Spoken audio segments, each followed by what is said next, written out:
Selamat pagi pemirsa. Langkah Pusat Pelaporan dan Analisis Transaksi Keuangan (PPATK) memblokir puluhan juta rekening milik masyarakat menuai sorotan dari banyak pihak. Menurut analisis PPATK, rekening yang menganggur atau dorman rentan digunakan untuk tindak pidana, seperti untuk penampungan dana judi online. Hingga Mei 2025, sebanyak 31 juta rekening diblokir PPATK. Dana yang tidak bisa diakses pemiliknya selama diblokir mencapai 6 triliun rupiah. Langkah PPATK tersebut dinilai sembrono tanpa memikirkan bagaimana nasib pemilik tabungan dari kalangan tertentu, seperti tabungan milik petani di desa atau para nelayan di kampung-kampung yang memang jarang digunakan. Sudah seharusnya negara mengakhiri tindakan sembrono tanpa pertimbangan matang seperti ini. Inilah editorial Media Indonesia edisi Jumat 1 Agustus 2025 dengan tema Main Hajar Rekening ala PPATK bersama saya Valerie Budianto. Anda juga bisa berpartisipasi dan berinteraksi melalui sambungan telepon interaktif di nomor 0215839100. Pagi ini telah bersama saya anggota Dewan Redaksi Media Group, Gaudensius Suhardi. Selamat pagi, Bang Goden. Selamat pagi, Valerie. Rekening aman, Bang Goden? Mestinya aman sih. Mestinya aman lah ya, nggak turut jadi dari korban PPATK, Bang Goden? Ya, suka-suka PPATK. Suka-suka PPATK. Ya. Jadi gini Bang Goden, dalam 2 hari setelah viral sebelumnya PPATK ini diam-diam memblokir rekening milik warga negara. Tapi kemudian mulai dibuka kembali nih rekening yang diblokir. Tapi sebenarnya Bang, pertanyaan utamanya adalah memangnya PPATK ini berhak ya untuk memblokir, membekukan rekening dari warga negara. Bagaimana editorial melihat ini? Ya, pertama-tama kita melihat dulu seperti apa PPATK itu. Undang-undangnya mengatakan PPATK itu bertugas untuk mencegah dan memberantas tindak pidana pencucian uang. Dan undang-undang mengatakan PPATK itu sebagai lembaga independen yang tidak dipengaruhi oleh kekuasaan apapun. Meski demikian, di dalam undang-undang juga dinyatakan bahwa PPATK harus bertanggung jawab kepada Presiden. Itu artinya mestinya seluruh tindak tanduk PPATK itu sepengetahuan Presiden. Itu dulu menurut undang-undang. Kemudian apakah PPATK berwenang memblokir rekening tidak aktif? Harus kita katakan rekening tidak aktif atau dorman itu bukanlah tindak pidana. Karena itu tidak bisa sesuka-suka PPATK. Nah, pertanyaan lebih lanjut, apa dasar hukum PPATK memblokir rekening tidak aktif? Kalau kita membaca seluruh undang-undang yang ada, yang berhak memblokir rekening atau dana di bank itu cuma 3 pihak kok. Yang pertama itu penyidik, yang kedua itu penuntut umum, yang ketiga itu hakim. PPATK itu memberikan informasi kepada ketiga pihak yang disebut tadi. Dengan demikian PPATK itu dalam konsep atau bangunan undang-undang itu tidak punya kewenangan eksekusi. Dia hanya melaporkan tugasnya, semacam dia mengirimkan pos kepada pihak aparat penegak hukum untuk menindaklanjuti. Tidak bisa PPATK suka-sukanya aja memblokir gitu. Ini kesalahan yang sudah diperbaiki menurut saya. Kalau misalnya memang tidak berwenang nih, Bang Goden, kan walaupun sudah diperbaiki tapi kan sudah terlanjur nih ada langkah pemblokiran yang sempat dilakukan. Apakah ini berarti PPATK melanggar hukum dan apakah bisa dikenakan sanksi? Ya tentu, karena dia siapa yang merasa dirugikan bisa saja membawa PPATK dia ke pengadilan gitu.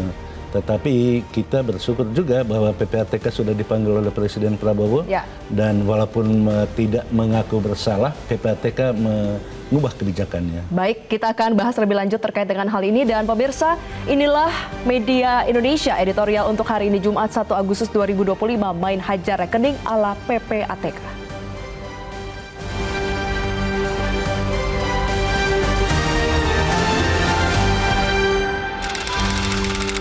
Main hajar rekening ala PPATK.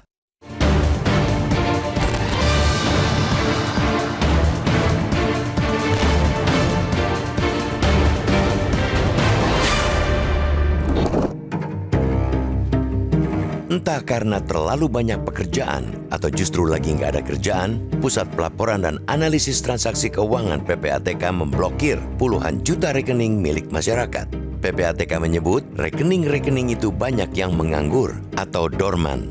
Karena menganggur, menurut analisis PPATK, rekening itu rentan digunakan untuk tindak pidana buat penampungan dana judi online misalnya. Ada 31 juta rekening menganggur yang diblokir PPATK hingga Mei 2025. Dana yang nggak bisa lagi diakses pemiliknya selama diblokir mencapai 6 triliun rupiah. Publik pun meradang, bertanya-tanya, apa hak negara membekukan rekening milik mereka? Apalagi pemblokiran itu tanpa diawali pemberitahuan kepada pemiliknya. Tidak mengherankan bila banyak yang bilang langkah itu serupa teror. Masyarakat dibuat resah dengan tindakan PPATK yang memakai label atas nama kepentingan negara. Tak sedikit nasabah yang mendatangi bank untuk mengambil kembali uang mereka. Meski langkah PPATK diawali niat baik, prosesnya jelas dilakukan dengan generalisasi. Semua rekening dipandang sama rentannya dari tindak pidana. Langkah PPATK itu jelas penuh celah, bolong-bolong, dan banyak kelemahan. Tidak terpikirkan oleh PPATK, tabungan seorang petani yang kelak akan digunakan buat biaya kuliah anak mereka. Karena pasif, rekening langsung disikat oleh PPATK. Konyolnya lagi, PPATK main blokir rekening pasif hanya bermodal analisis tanpa adanya alat bukti awal. Tidak ada pelacakan PPATK terhadap rekening-rekening itu sebelumnya. Dengan analisis yang terkesan asal-asalan itu, akhirnya ketemulah pembenaran alasan untuk memblokir rekening itu. Publik menyebut PPATK sedang bermain firasat dan prasangka. Dan bagi PPATK, kalau rekening pasif pasti sebentar lagi terjadi pidana. Cara PPATK itu jelas membahayakan negeri ini. Penggunaan cara seperti itu amat mungkin bakal terjadi abuse of power alias penyalahgunaan kekuasaan. Padahal negara ini masih terus tertatih-tatih membangun kembali kepercayaan warga negara kepada pemerintahnya. Dengan cara seperti itu, kepercayaan bisa tergerus dalam waktu cepat. Langkah PPATK itu juga jadi bahan cibiran masyarakat. Pemerintah dinilai lebih suka mengurusi rekening menganggur ketimbang mengatasi tingkat pengangguran yang masih tinggi. Per Februari 2025, berdasarkan data survei Angkatan Kerja Nasional, Badan Pusat Statistik BPS, jumlah pengangguran mencapai 7,28 juta orang. Dari survei yang sama, 86,58 juta orang bekerja di sektor informal. Hanya 59,19 juta orang yang menjadi pekerja formal. Jika mau jujur, para pekerja informal itu termasuk para korban PHK atau lulusan bangku pendidikan yang tak terserap di pasar kerja. Ketimbang tak ada kerjaan, mereka berjualan nasi atau jadi sopir ojek online yang penting halal. Dari contoh kasus itu saja, sudah bisa dengan mudah langsung dicerna. Rekening bank mereka akan pasif dalam waktu yang lama.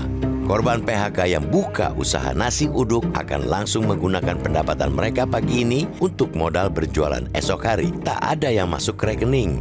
Dan ini mungkin akan berlangsung berbulan-bulan lamanya. Rekening kelompok masyarakat yang tengah berjuang untuk hidup itu yang kini masuk kategori diblokir PPATK. Pokoknya, semua rekening pasif sikat. Sudah saatnya negara mengakhiri kelakuan-kelakuan seperti itu. Modal main sikat jika ramai baru dikendorkan. Sudah bukan zamannya lagi. Kini PPATK membuka kembali pemblokiran rekening itu. Tapi luka terlanjur menganga. Maka langkah itu mesti menjadi pelajaran bagi PPATK untuk lebih kreatif dan inovatif dalam menganalisis rekening. Hanya bisa berprasangka, apalagi hanya bermodal firasat. Cukuplah terjadi di masa lalu.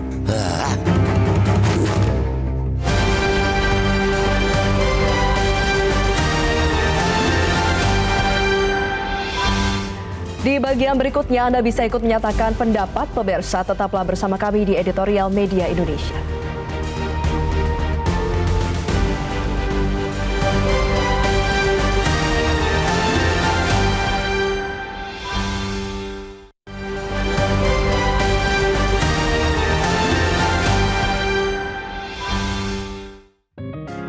Media Indonesia mengajak Anda untuk mengakses fitur premium e-paper. Dengan sajian konten berbasis intelektual dan meneguhkan kebangsaan, Media Indonesia tampil dengan lebih dinamis melalui e-paper Media Indonesia yang dapat Anda akses kapan saja, di mana saja. Caranya mudah, download aplikasi Media Indonesia di Android atau ketik link e-paper.mediaindonesia.com. atau bisa scan QR Code pada layar kaca Anda. Klik tab e-paper di bagian samping layar tablet Anda, daftarkan data diri, serta pilih paket berlangganan e-paper Media Indonesia sesuai dengan kebutuhan Anda. Nikmati juga bonus spesial tambahan 4 halaman rubrik fokus setiap hari.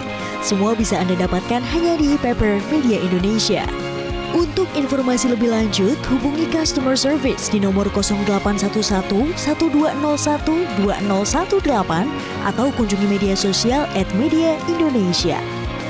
Media Indonesia, referensi bangsa. Ya pemirsa, di segmen kali ini kita akan menjawab dan juga mendengarkan pendapat dari pemirsa. Metro TV saat ini sudah tersambung lewat sambungan telepon. Ada Ibu Ong Mei-hua dari Pejaten, Jakarta Selatan. Selamat pagi Ibu. Bagaimana Ibu melihat aksi main blokir dari PPATK ini? Selamat pagi Mbak Valen, Mas Golden. Assalamualaikum warahmatullahi wabarakatuh. Iya. Waalaikumsalam. Saya sudah kena blokir, Mbak Valen, Mas Golden. Seorang pensiun PNS ya, mempunyai rekening domain. Kita di dalam momen THR, lalu bulan Juli dapat transferan. Itu tidak buru-buru diambil Mbak Valen. Kadang-kadang kita itu dapat transfer dari anak-anak ya, sehingga rekening ini aktif. Tiba-tiba diblokir Mbak Valen, sama sekali tidak bisa diaktifkan. Loh ini bagaimana PPATK? Dan harusnya DPR itu juga cepat bertindak. Terlalu berlebihan PPATK ini. Kecuali dorman ini, rekening ini, rekening gendut atau dan sebagainya. Tapi kalau seorang pensiunan, seorang petani dan sebagainya dengan zamannya yang tidak menentu ini, tentunya tabungan itu dihemat-hemat Mbak, tidak dipoya-poyakan. Tetapi tiba-tiba ini diblokir, akhirnya kita harus ke CS-nya untuk dibuka blokir. Ini bagaimana tindakan PPATK? Terlalu berlebihan. Kita bisa ngadukan loh Mbak, mereka memblokir rekening kita dengan alasan apa? Salah apa kita? Kita bisa mengadukan, gitu aja. Baik, terima kasih Ibu Ong Mei-hua dari Pejaten, Jakarta Selatan atas pendapatnya Bang Go, dan ternyata Ibu Ong Mei-hua salah satu korban dari pemblokiran. Ini bagaimana ya kalau kita melihat alasan pemblokiran PPATK disebutkan karena ada yang bermasalah, indikasi judi online dan juga tindak pidana lainnya. Tapi kalau memang yang diincar yang bermasalah, kenapa akhirnya dipukul rata nih semua pemilik rekening dorman ini diblokir? Ya, PPATK itu main pukul rata aja gitu kan. Harus ditegaskan, tadi saya katakan bahwa rekening nganggur atau yang disebut rekening dorman itu bukan pidana. Nah, yang pidana ini atau indikasi pidana itulah yang mestinya tuju oleh PPATK sesuai fungsinya menurut undang-undang. Gitu. Yang terjadi sekarang itu yang penting nganggur 3 bulan, pada menurut undang-undang itu kan 6 sampai 12 bulan ya. Langsung disikat gitu. Nah, ini tindakan yang berlebihan atau menurut istilahnya Prof. Didik Rahbini, ekonom senior dari Indef dan Rektor Paramadina, PPATK itu melampaui kewenangan ya. Atau dengan kata lain yang melanggar undang-undang lah PPATK ini. Melanggar undang-undangnya. Ya. Miris juga loh, PPATK kepanjangan adalah Pusat Pelaporan dan Analisis Transaksi Keuangan. Tapi rasanya analisa ini belum dilakukan ya sebelum pukul rata main hajar rekening-rekening dorman ini. Ya, bagi saya sih PPATK itu merasa benar sendiri, merasa pintar sendiri. Karena apa? Kebijakan publik itu kan ada 3 syaratnya ya. Yang pertama itu keputusan itu mesti cerdas, yang kedua itu harus bijaksana, dan yang ketiga memberi harapan. Tiga-tiganya dilanggar? Dari 3 kriteria itu tidak nampak di dalam keputusan pemblokiran rekening rekening nganggur itu. Kalau rekening gendut sih mungkin iya ya. Iya, Ini itu kan nganggur gitu loh. curiga lah kalau Ya. rekening gendut, tapi ini kan nganggur, dan apalagi tadi seperti salah satu penelpon kita menjadi korbannya, ia menyatakan dana pensiun dan lain Ya, sebagainya. karena itu tidaklah berlebihan kalau kita katakan PPATK itu jangan-jangan mencurigai setiap warga negara. Wah. Yang itu yang lebih berbahaya. Bahaya kan? itu Ya. Bang Goden. Berarti kita semua juga mesti masuk waspada, Bang Goden. Ya, Dan jangan kita juga udah dicurigai. makanya tadi kan di awal saya tanya, sudah cek rekening belum? Ya. Jangan-jangan diblokir kita, Bang Goden. Tapi Bang Goden, sebenarnya kebijakan dan juga kewajiban untuk blokir rekening dorman ini kan ranah dari bank ya, dan juga menjadi rutinitas yang dilakukan. Kenapa sampai PPATK yang akhirnya turun tangan? Ya, itu tadi di dalam konstruksi undang-undang yang ada itu hanya ada 3 pihak yang berwenang untuk memblokir dana atau rekening itu. Yang pertama itu penyidik, yang kedua itu penuntut umum, dan yang ketiga itu hakim. Dan kalau terkait dengan terorisme di dalam undang-undang PPATK pencucian uang itu juga dikatakan bahwa harus ada persetujuan dari Kapolri baru bisa melakukan penindakan. Nah, yang terjadi sekarang itu PPATK atau meminjam istilah Profesor Didik Rahbini itu melakukan tindak eksekusi. Nah, PPATK itu bukan eksekutor. Oke. Dia itu hanya bisa memberikan rekomendasi kepada penegak hukum untuk ditindaklanjuti. Dia Baik. tidak bisa menindak sendiri. Artinya hanya bisa Kebablasan memberikan sih. rekomendasi. Ya. Ini kebablasan, dan publik juga mulai menilai jangan-jangan pemerintah ini memang salah fokus, hanya fokus pada rekening nganggur, bukan fokus pada misalnya permasalahan tingkat pengangguran. Tapi Ya. kita akan bahas usai jeda. Bang Goden, pemirsa tetaplah bersama kami di Editorial Media Indonesia.